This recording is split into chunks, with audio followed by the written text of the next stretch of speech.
What up, though? It's your boy. Go and see Spaceship Oasis the Incredible in the building. Back for another edition of Straight Talk with Spaceship right here, www.thewildoutradio.com. I'm live on Facebook. Catch me on YouTube every Tuesday morning. Check out the video of the week. J-Rock will be dropping that this weekend. So you definitely want to make sure you check that out. Shout out to everybody who supports, tunes in, comments, likes, shares, all that good shit. You know, it's so appreciated. It is so appreciated. Today's show, let me tell you, let me go back backstory. So, earlier this week, I just got instantly sad, like really down, really depressed. And I suffer from depression. I don't try to claim it, but the reality is there's times when depression hits. And it's really hard for me because being Spaceship Oasis, a lot of times people expect me to always be at a high. I feel that a lot of times people expect me to be on a perfection pedestal, to where if I make a mistake or if I do something wrong, it's looked at way more detrimental than the normal mistake or error. So when my attitude shifts, there's very few people that really understand, like, this is Spaceship. This is what he goes through. He's, he's lived a life of struggle and heartache, and sometimes it gets to me. So earlier this week, I had some things happen within my school, and I did discuss that. But I was like, that can't just be it. That can't just be the reason I feel this way. And so I think it was yesterday. Matter of fact, yesterday I was at work, and I realized, like, oh my God, it's October. And for anybody that knows me, October is probably my hardest month. And the reason why it's such a hard month, 3 out of my 4 grandparents passed away this month. My father's mother and dad passed away, and my grandfather passed away on my mother's side, and he passed away October 22nd of 2007. And it was really tough because my grandmother birthday was October 23rd. And so 2 years after that, I was having an album release party. And I got home from my album release party. It was my No Preservatives album release party at the M Bar in Lower Greenville. And I got home. I had a great night. It was exciting. And my aunt Tootie called. And she was like, "What you doing?" I said, "I just got home, but it's 2 o'clock at night, so I already know some fucked up shit didn't happen." Found out my grandmother had a heart attack, and eventually passed away December 4th of 2009. And so, doing Straight Talk, I try to talk about topics that people can relate to, things that people can live, and hopefully I can be a blessing and open your eyes to the understanding that you're not the only one that goes through these things. I know a lot of times people think, and I get this a lot, right? Oh, what type of people are you meeting? What type of women are you meeting? Or this. But I post stuff that I hear and post stuff that I go through in life and that other people go through. But today, for episode 17, I just wanted to, this show is really dedicated to my mother's parents, Mary and Willie Barker. They are the two that raised me. And so I'm going to sit on my couch today. I'm going to sit on my couch today. I don't know what's going to happen. I was really reluctant about doing this. I'm like, I don't want to cry on air. I don't want to be emotional on air. And I guess that's part of, in hindsight, that's part of the reason why people treat me the way they do, because I don't show a lot of emotions because of my upbringing, because of the survival skills that I've learned over time. So today's show is just going to be a little soapbox, if you will. It will be me on my couch. It will be me giving my love and honor and respect to my grandparents. So if you don't want to hear that, I understand. You can log off now, because this is going to be an hour dedicated to them. As most people know, I was born in Flint, Michigan. I was born in Flint, Michigan to Patricia and Jeffrey Jones. And my mother and father actually got married. And my mom and my dad were the only, my mom has three baby daddies. You know, I have an older sister, uh, and I have a younger brother and a younger sister. And their fathers, my sister, my older sister had a father, and my younger brother and younger sister have the same father. But my father was the only one that my mom got married to. And I guess they were married for about 4 years. I don't know. I don't know when they got married. I don't know if they got married after me, before me, or whatever happened. But I do know in 1984, they got a divorce and my mom moved to Atlanta. I have a lot of family in Atlanta. My roots are in Atlanta. Uh, Most of my family that are in Michigan migrated from Atlanta. My grandmother was born in Atlanta. Uh, and so my mom moved to Atlanta. That's like her safe haven. So she moved down there. And me and my older sister, we lived there for about 5 years. Now, the thing about that, you know, we moved from house to house. My mom had boyfriends, you know. Uh, she went to jail. She was in and out of jail. Uh, and one thing about my mom is I've never really understood what was her problem with life to where she struggled. My mom's never been on drugs that I know of.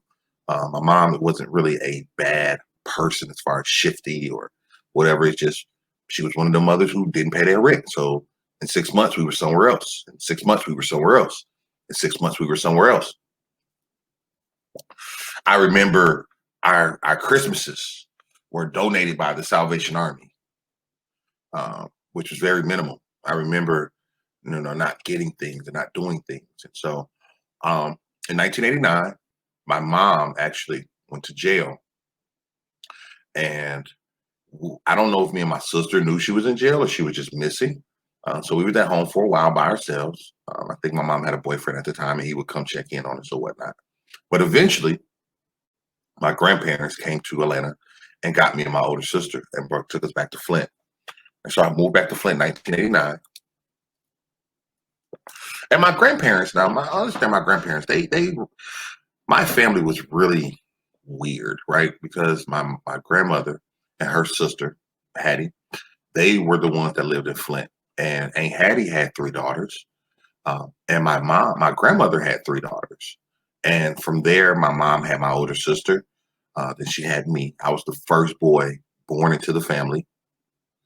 Uh, I was the first boy born into the family. And so um, my my grandmother, you know, they came and got us or whatnot. Um, and so then my Aunt Hattie had her girls. My uh, oldest aunt had her daughter. And and so we lived there. We lived there, and I lived with uh, my grandparents up until probably 15, 16 years old. For me, I was always a demonstrative kid. I was a kid that uh, cried for attention. I was a kid that was mischievous. I was a kid that uh, I didn't know a lot. I didn't know a lot. And so um, what happened was my grandparents was disconnected. You know, they were older. They grew up in a very, you know, they grew up in the times where segregation was deep and heavy, and going to Flint was a way for them to get out, uh, a way for them to make better. But at the same token, they weren't very knowledgeable. I remember going to night school with my grandmother so she could try to get her education. My grandfather, he had a heart attack, I think in 1980.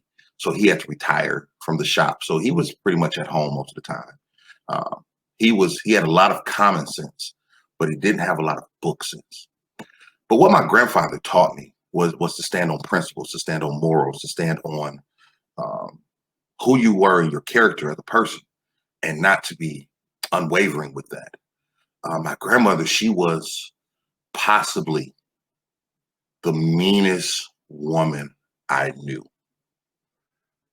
but she has so much love in her. And as I grow up, I see a lot of me in her. I see a lot of what her spirit. I try not to be mean. Actually, it was funny. I was talking to my little sister the other day, and I was like, our family is so hateful. Our family is so spiteful. And, it was tough because it wasn't, my grandmother loved us. My grandfather loved us. But it was just such a weird love. My grandmother, I tell my kids at school, my grandmother didn't give me what I wanted. She gave me what I needed. And so um, it was really weird. It was really weird growing up. And I, as a kid, I don't know if I was longing for attention because I felt ostracized for a long time. Um, I felt, I felt different. Um, and I've been different for a long time. Like my auntie, she took me to a crack house when I was younger. That was the first time going to a crack house, and I was the kid that because I was a boy, I did sports, but my family didn't come to my sporting events. Uh, they had life. They were older. They didn't really care about things like that. But you know, I'm thankful that I was able to listen to them. My grandmother was deep in the church, and it's so funny because right, we know like a lot of mean people be in the church, right? So my grandma, like I said, my grandmother was loving. She was loving. Everyone loved Mary Barker. And if they didn't like Mary Barker, they were scared of Mary Barker. But my grandmother would give you the shirt off her back. If I wanted something, not needed something, um, I would get scolded. I would have to work for certain things. Um, but um, you know, I learned how to hustle because I didn't have to. Uh, there was times, and I was talking last night on the show about, we had Greg on the show last night, and he was a former police officer, and I talk about how I used to have to steal at stores to feed my family. I remember stealing TV dinners to feed my family, and from there, I picked up I won't even say art. I picked up the destruction of stealing. That was my first big crutch because my grandmother gave me what I needed for school. She didn't give me anything more. She didn't give me anything less. This is what you need for school. This is what you have. So I stole from my grandparents. And, it took a long time for me to get here and to say this. I stole from my grandparents. I was a big thief. My grandfather used to keep a lot of change in his pocket. And I used to go in there and steal from them.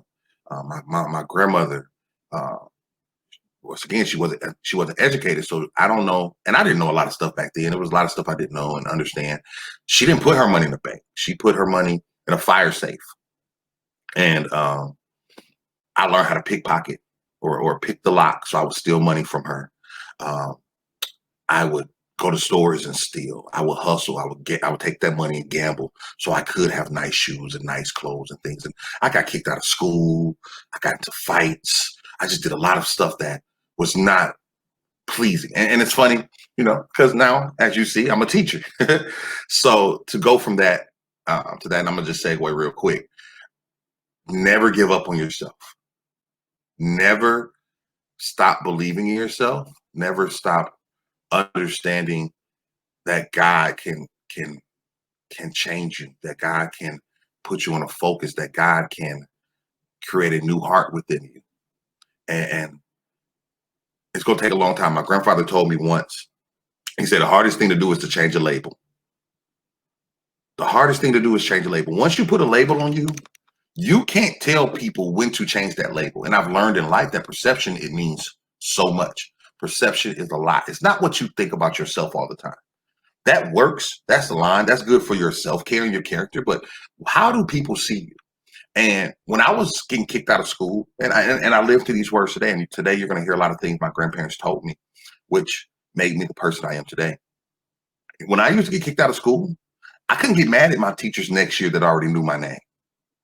This is the label I placed on myself. I'm a thief. So when stuff was stolen or missing, guess who the first person they're going to blame? I can't get mad.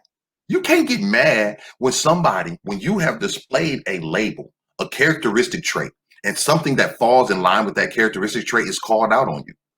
And when I was younger, I didn't understand this. Man, that ain't me. I ain't do that. I was in denial of the things I was doing that was hurting my parents. And at the time, I didn't pay attention to how much I was hurting them, to how much they sacrificed to come get us. I was awarded a court, so I don't know how that worked. I don't know if they had custody or they just had, partial custody or whatever, but that's who I stayed with. And for them to come to Atlanta to get us and to raise us the best that they could, being so disconnected with the world, I was not appreciative of that. I was not appreciative of them stopping their life. Like now, being older, now seeing things like I see the sacrifice of me having to raise young kids at my age. My kids, my youngest is 4 years old. To be 50 plus, 60 plus, I don't even remember how old. Let me see. I think when we moved up there, my granddaddy was probably 59. That means my grandma was probably about 53, I think. And you're raising a 9 and a 12-year-old. That was not easy for them. And I was not grateful as a kid for them. And so eventually, in the summer of 96, I got kicked out my grandmother's house.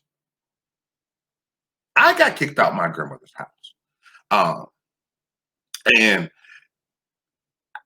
even at that time, when I was, staying with people and ended up staying with my mom, by that time, my mom had moved back to Michigan. I still blamed other people. I still blamed other entities besides looking at myself. And, like I said, my grandmother was the mean person at home. She was the warrior. She was the one that would knock you out. My grandfather, but she was also the one that would give you her laughs.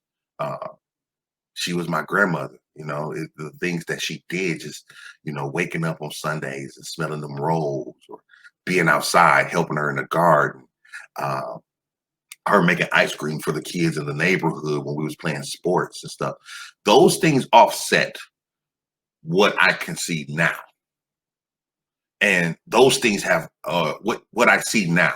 And when I say she was mean, it didn't have any bearing on how much I loved her. I wasn't scared of my grandmother. I wasn't scared of my grandfather. I loved them. If anything, I took them for granted and I thought they were stupid. If I want to be transparent. Oh, grandma don't have an education. I could steal from her. Oh, granddad don't read the mail. I could take my suspension letter. Granddad can't read, period. I can do this and get him to do this. My grandfather damn near couldn't write, but he had so much wisdom. And there was times when I would get kicked out of school, and he would sit me in his Blue Park Avenue with the plastic on the seats and talk to me for hours. And as I've gotten older, I learned a slogan. When you're young, you learn. As you get older, you understand. And Granddad taught me a lot of stuff that I did not pay attention to. Don't talk so much. Treat people better than you want to be treated. Don't forget the labels you put on yourself. You are who you are. And you are who you are stuck with me for so long. And even now, as I was telling my partner, the other day, like, all I've had in my life is my balls and my word. If I go back on my word, I feel like I lose all credibility. And we don't like people to tell us who we are. We want to tell people who we are. It's easy. It's easy to be on here. And it's easy to be in the world.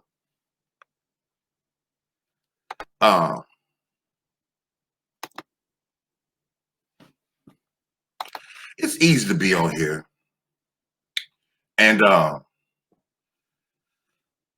want people to have this certain beacon of you, to want to have this certain light of you, to want to have this certain perception of you. And I've been a person in a situation where I wanted people to think that I was a certain thing. And I've not always been that certain thing. I've not always been the person that I displayed. Now, the thing about that is, I've always tried to be true to people that I built relationships with. I've always tried to be 100 to people I built relationships with. But when I was out robbing people, didn't nobody know that. I was still going to court. I was still going to court. I mean, going to church, excuse me. I was still on the usher bird. I was still in choir. I was still doing all these things. I was still a straight A or AB student in school, but I was getting kicked out a lot. So how do you, and my granddad be like, Jamal, how do you explain your shift in character? How do you expect someone to believe you if you're not consistent? And as I've gotten older, I've really worked on that consistency. I've really worked on just trying to, whether I'm right or wrong, because the thing is, I've learned, and I guess because I grew up in a situation where I didn't feel right. I always felt like I was fighting for my voice. Uh, and then I was, on top of that, I was lying. So you gotta understand, when you're lying, you can't want a voice. Right? Like I can look back now, and it's good for me to look back and reflect on this now. Because when I was younger and as I was growing up, and even before I got to this place, I'm not even gonna say 10 years ago, you can't lie and still try to have a voice. Especially when people know you're lying. So as my grandfather and my grandmother was trying to build me to be a young man the best that they could, I wasn't honest. I didn't feel, and part of it was that I didn't feel accepted. I didn't want to be judged, but I knew I was different. I knew I was different, even besides the stealing. Like my sister, my older sister, she was the angel of the family. She was the angel of the family. And, to a certain extent, my mom, as much as my grandparents helped my mom, they still frowned upon her. She was the black sheep. And I don't know what she did in life to get placed with that. I don't know. I've never found out. I never found out the truth. So I felt like I carried her burden for her generation. And I tried my best to be the best. I wanted to be the smartest. I wanted to be the most athletic. I wanted to be the most gifted. I wanted to be the most talented. But at the same time, I was the most kicked out. I was the first one smoking weed. I was hanging out at the clubs. Like I said, we went to church. We all went to church. My mom goes to church. Aunt Tootie go to church. Aunt Nan go to church. Everybody go. Grandma go to church. Granddad even started going to church later on in life. And when I first got, Granddad didn't go to church. So we was all in the church. I've been baptized like 7 times. I've been baptized like 7 times.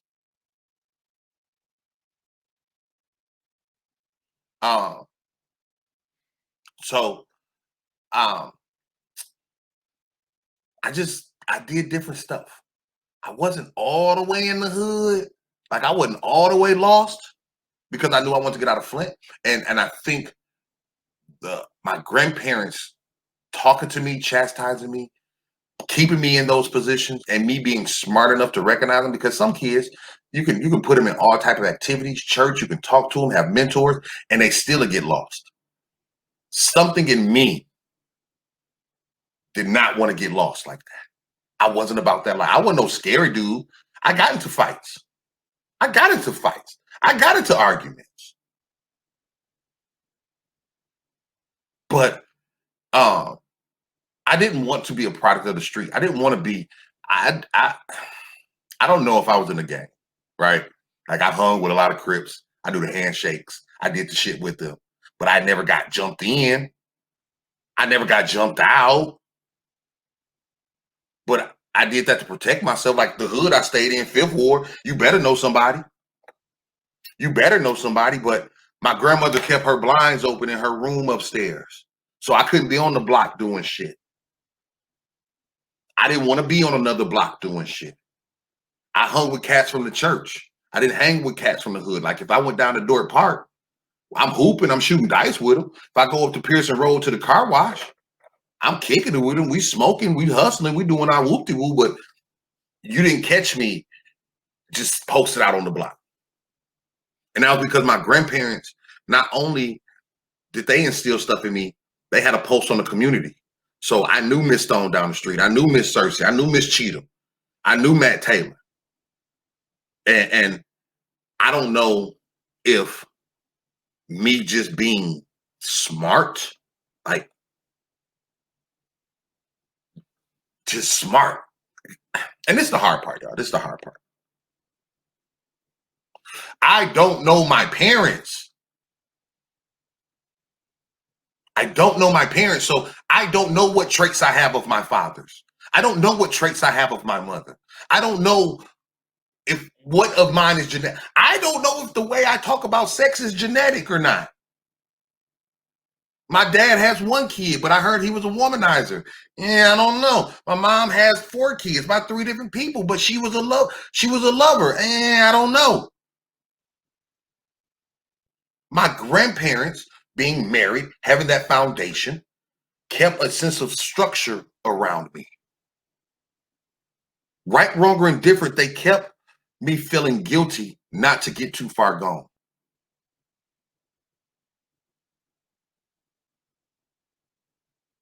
Okay. Like, so for me, it's such a void that I've never been able to explain to ever justify who I was. But with my grandparents, and you know, the split started happening once I started stealing and I got kicked out the house. You know, me and my grandmother's relationship was never the same. And because of that, my grandfather's relationship was never the same. Like we was cool. My grandfather was cool. He was chill. You know, you know.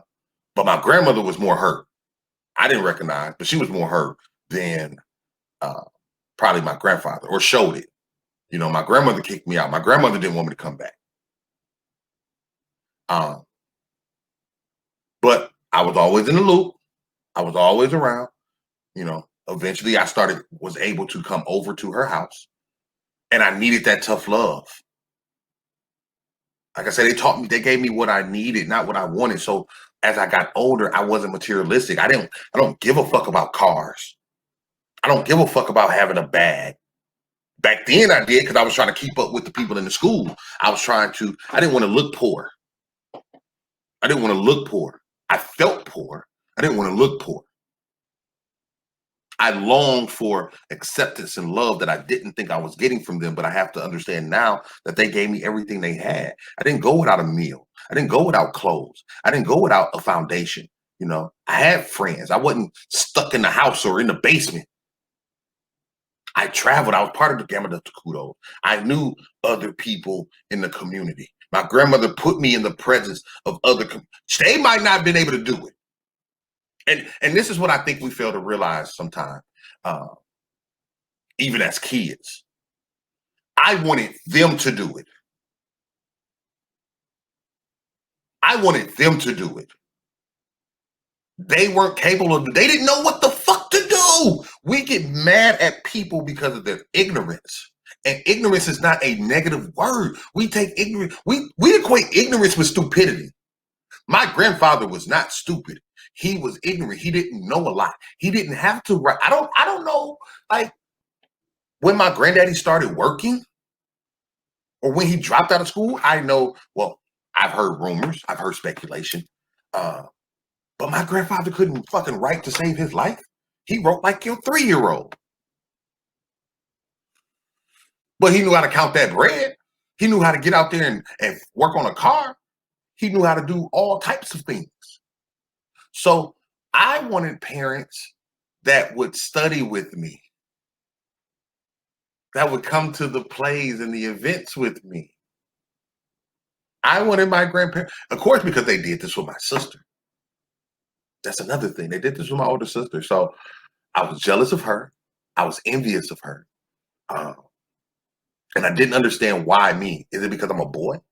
Because, you know, my sister, she was in the marching band. Yay. I was playing sports. You got to be outside. You know what I'm saying? You got to sit there. You know, I was in spelling bees. Hell, they can't spell. And so I I I don't say I regret or I'm sad about life, but I feel bad that I was not able to recognize these things because we get so caught up in our own feelings and emotions that we never pay attention to what a person is trying to do. We don't hear the calls for help. We don't look at the signs. We forget.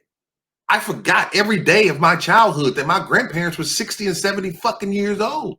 And they didn't know how to handle a 14-year-old in the 80s and 90s. They hadn't raised a kid in 30 years.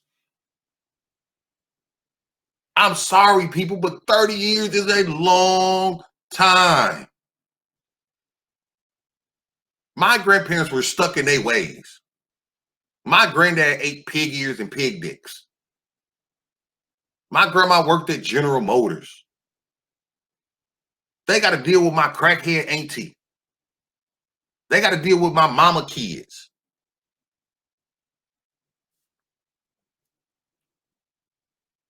And here I am being selfish, wanting more, needing more. Hey, I'm the talented one. I'm the gifted one. Look at me.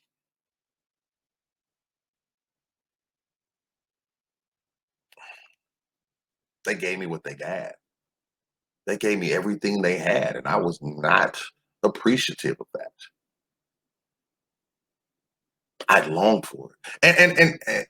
And don't think I'm getting down on myself because at the same time, I wanted them to see, hey, like my older sister was the goody two shoes, but she wasn't as smart as me. But she was a better student because I was always getting kicked out. But that's the only time y'all paid attention to me. And as a teacher now, I try to make sure that I don't ignore my smart kids. As a parent, if you're watching this as a parent, don't ignore your smart kids. Don't think, oh, they got it.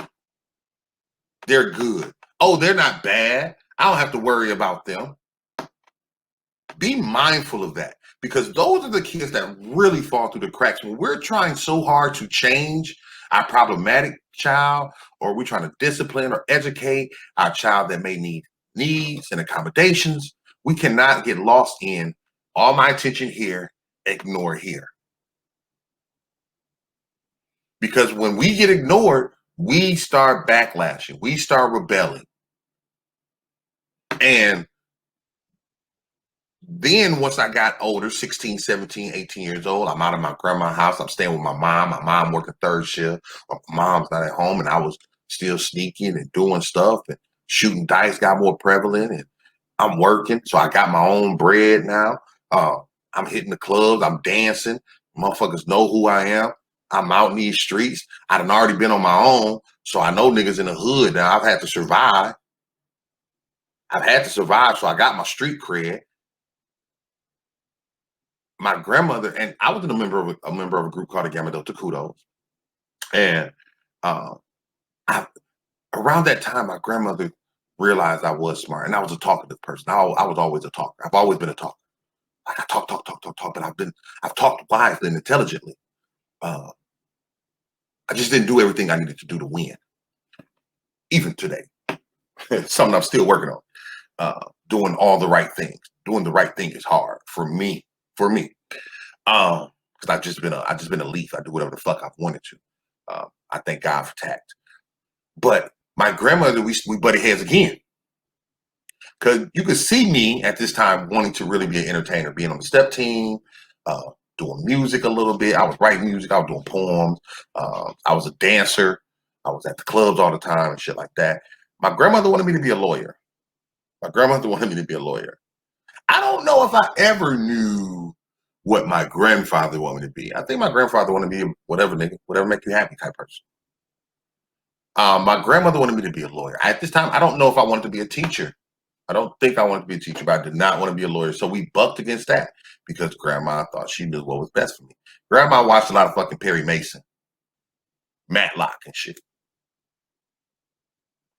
I don't want to be no lawyer. I don't know what I want to be. I might want to be a, I don't even know if I wanted to be a professional dancer. I remember after everything I've been through, being in the kudos, Elder Rossborough, my pastor, he was a teacher. Miss Rump was the bacillus of the fraternity, high school fraternity I was in. Phi Delta Kappa, shout out to y'all. The National Sorority of Phi Delta Kappa. So she was my English teacher, and she helped me get the ALCO. And I remember my yearbook. I said the two things I wanted to do. I wanted to be an English teacher, and I wanted to host the Grammys. Those were the two things in my yearbook that I wanted to do in my life. And I went to Alcorn, and my grandparents never came to Alcorn. They never came to my school. I never received care packages. I never was asked about grades. And so those years from 98 to about 2004 was really lost for me. When I went home for holidays, it was because I wanted to, not because I was asked to go. But it was always a good time. It was always a good surprise. We had fun.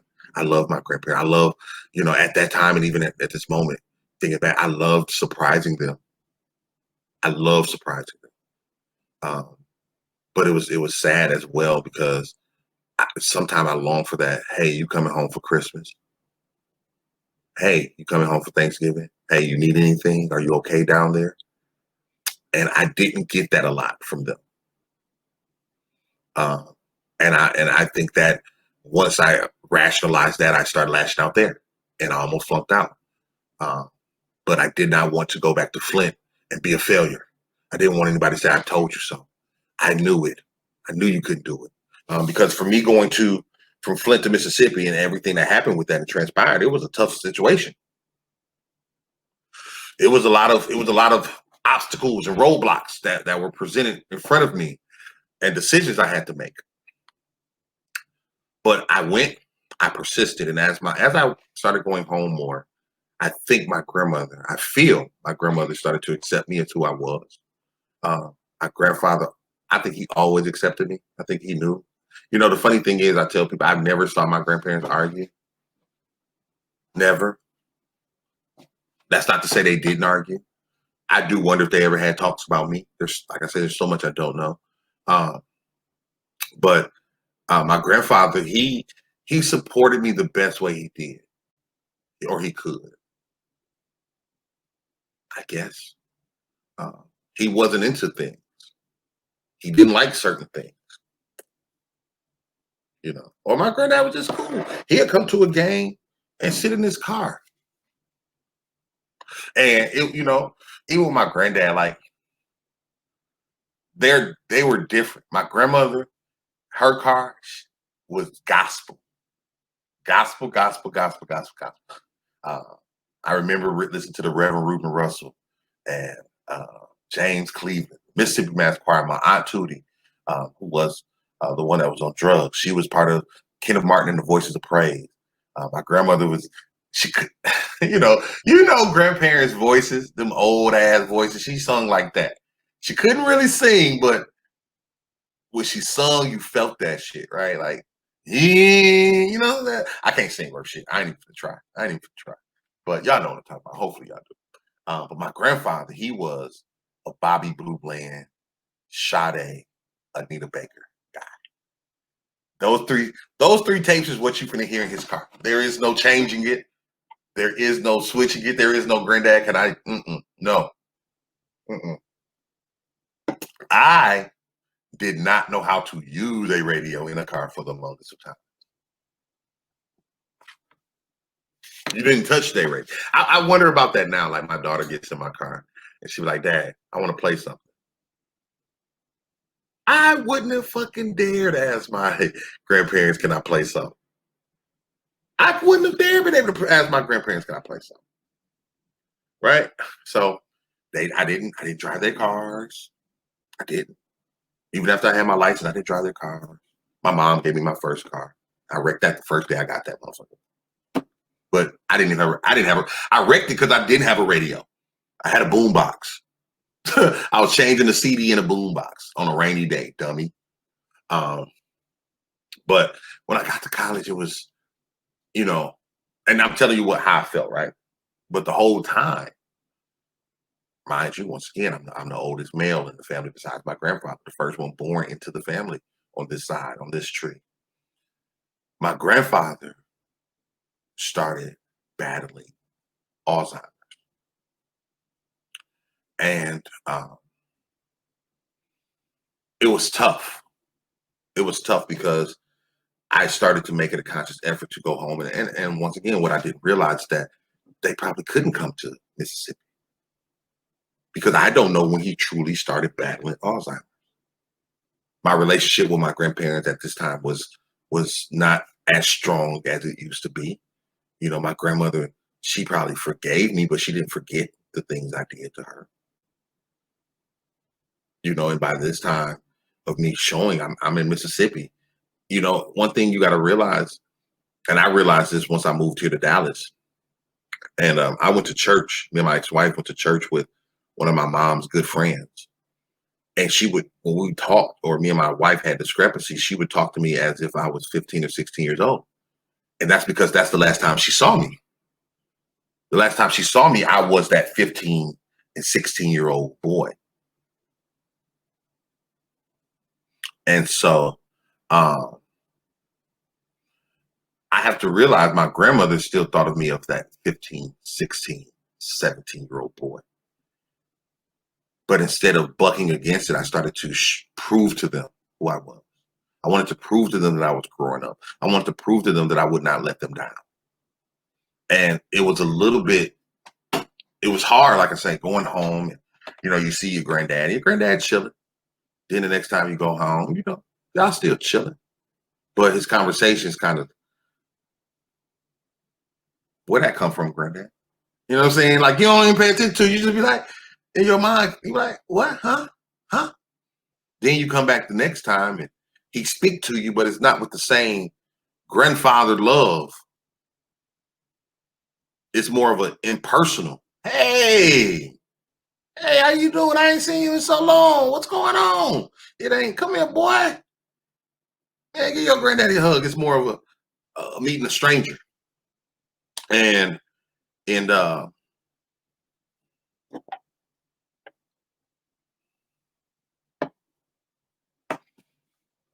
want to say 2007. I want to say 2007. Was that time? May have been 2006. It was between 2006 and 2007. I know that much.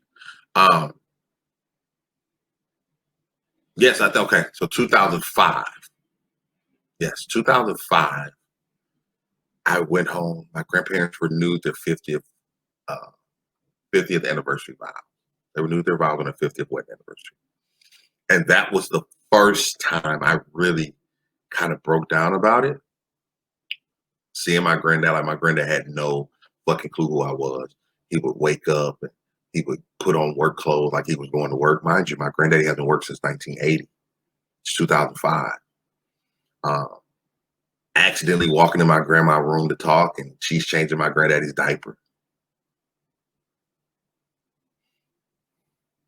That's 25 years old. Ooh, to see this, and my kids weren't born at this time, right? Matter of fact, I was going through my divorce. So I was at home by myself, no kids, you know, dealing with that. I went home and saw my granddad, and I didn't renew my contract at my school I was at because I thought I was going to have to go back to Flint to take care of my granddad. Because to see that, it was like, even at the wedding, it was one of the times that really pissed me off, we was at the wedding and the Elder Rossborough was doing the vows and they did the vows and everything went smooth. We were sitting there, I was like, yeah, granddad, just because when a person has dementia and Alzheimer's, you appreciate them blocks of memory. You appreciate them nuggets of, if you can get 5 minutes of coherent conversation with a person with Alzheimer's, you're feeling very euphoric. You're feeling very happy at that time. And so we right now within the wedding ceremony, and we got to make it quick because we know at any time, boom, he clicking off. At any time he's gonna click off. All right, so we trying to go through, and it was probably about 10, 15 minutes, and he had his little things, but it was funny. It was cool. So Elder Rosborough got ready, and he was like, boo, did that. You may now kiss your bride. And my grandmother got ready to kiss him, and she brought her face forward, and he looked at her and he said, I ain't kissing her. I don't know this woman. And the crowd erupted in laughter. I couldn't laugh.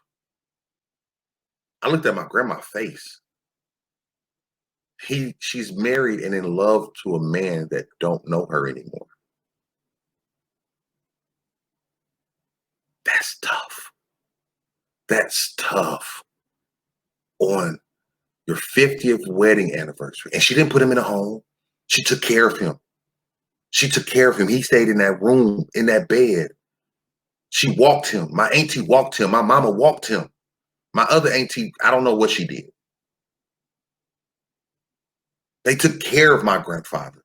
They loved him like he had loved them his 75 years of life. And I remember, once again, it's between 2006 and 2007, I took Jayla home. I took Stephanie, her mom, and we went to Michigan. And Jayla got to meet my grandmother. And that was the only time they met. That was the only time she met my grandfather. She don't even know. She was damn near a year. At the most, she was a year. At the most, she was a year. And when she saw him, I'm thankful for that because she didn't get to see how small my grandfather got. My granddaddy was a husky man. He was a pretty big man. And to see him just shrink in size, was sad for me and it was hard for me. But it was, I'm glad she didn't get to see that part of it. And my daughter, she's dealt with so many deaths in her life right now of people she knows and people she's close to, especially on her mom's side, that she deals with death very well. She's very strong, and she reminds me a lot of me when death happens.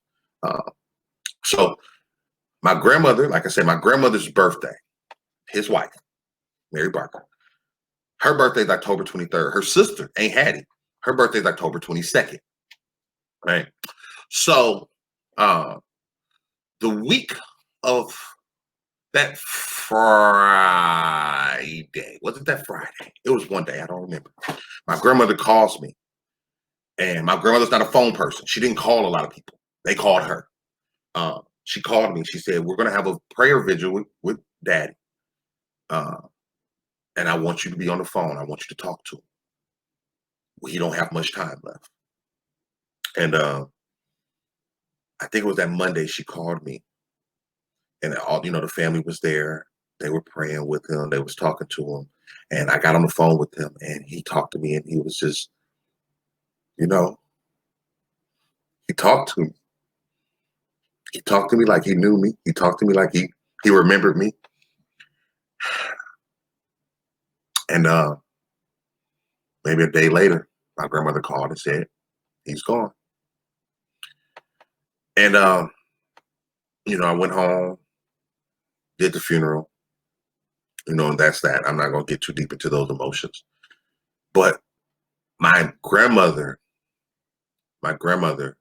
was without her soulmate, right? Like, how do you do that? How do you live when the love of your life died the day before your birthday?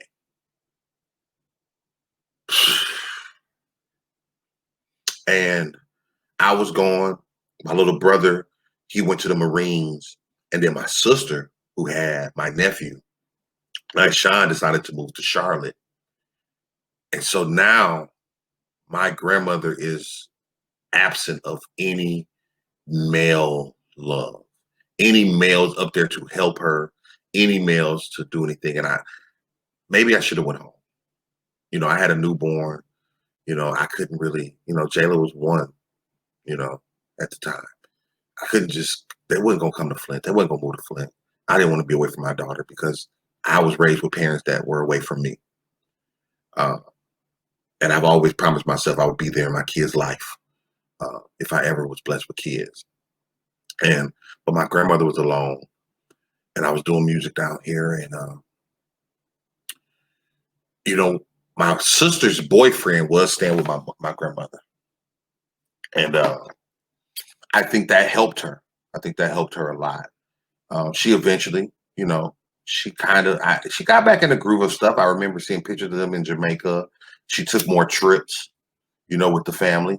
They never came to Texas, but they took more trips. They did different things, and I could see her. She took up carpentry and started like making chairs and shit. And, got back to her garden because taking care of a person that's gravely ill it takes its toll on you. It takes a true toll. And like I say, that was the love of her life for 52 years. And now he's gone. That's somebody you wake up to every day. You sleep with, you feed, you think about you. That's your helpmeet. That's your lifeline. You know, uh, and so I would try to talk to my grandmother more. I would try to go see her more, uh, and just try to be a male presence in her life. Uh, my sister's ex-boyfriend, when he was my sister's boyfriend, they lived together. When they broke up, he stayed with my grandmother, and he helped around the house, and I appreciate him, and I love you, and I'm forever in debt with you for that. Um, he was there, but I kept doing my thing, kept rocking out. Um, and I was down here doing music and my album. And I think I saw Lady B Smooth on here. She actually created my album, my flyer for this event. Uh, and I was like, I'm gonna do this event on my grandmother's birthday. It was a Friday. 22nd was a Friday. Uh, and I was headstrong about it. This was my dedication. My album dropped, No Preservative dropped. I had my No Preservative party. Uh, October 23rd, 2009. Okay. 2009.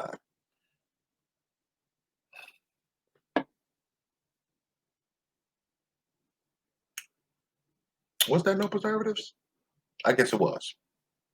Um, at the M Bar in Lower Greenville, and this was my dedication to my grandparents. Like I'm doing good. I made it. I made it through the storm, Grandma. Granddad, this is for you. I want you to know that you can be proud of me. And I think I talked to my grandma and everything. Like everything was cool. I had the party. Party some fucked up shit happened, but it didn't matter. It was my album release party. It was good. Got home. Uh, I think I was even supposed to get some cutty that night, but I said no. I'm gonna go home. I'm gonna go home. I just want to relax and just smile at the ceiling and be proud of myself. I get home probably about 3 o'clock, and Michigan is an hour ahead of us, so that's about 4:30, 5 o'clock, which is about 6 o'clock daytime. I get a phone call from Aunt Tootie. And like I say, I don't get phone calls that early from them. I damn near don't get phone calls, right? Like, ain't Tootie calling me? What the fuck you calling me for, Aunt Tootie? At 5 o'clock in the morning, 6 o'clock your time, right? It's 5 o'clock in the morning. But when you get that call, you know what it is. I'm getting a call from Aunt Tootie at 5 o'clock in the morning. Aunt Tootie's not calling me to tell me hi. Jamal, I don't want you upset. Yes, you do. You called me. You called me. So it's going to be some bullshit. But Mama in the hospital. She'd have had a heart attack.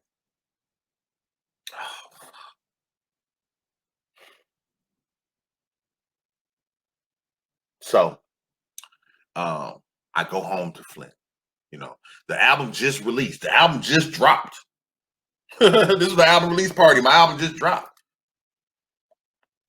And I had to take some time away. And I was with the camp, PBNT. Shout out Young Jim. Shout out Javon, Juan J, Double, QP, all y'all, K Renee, all y'all that was part of PBNT. We ran the city. Don't listen to anything else.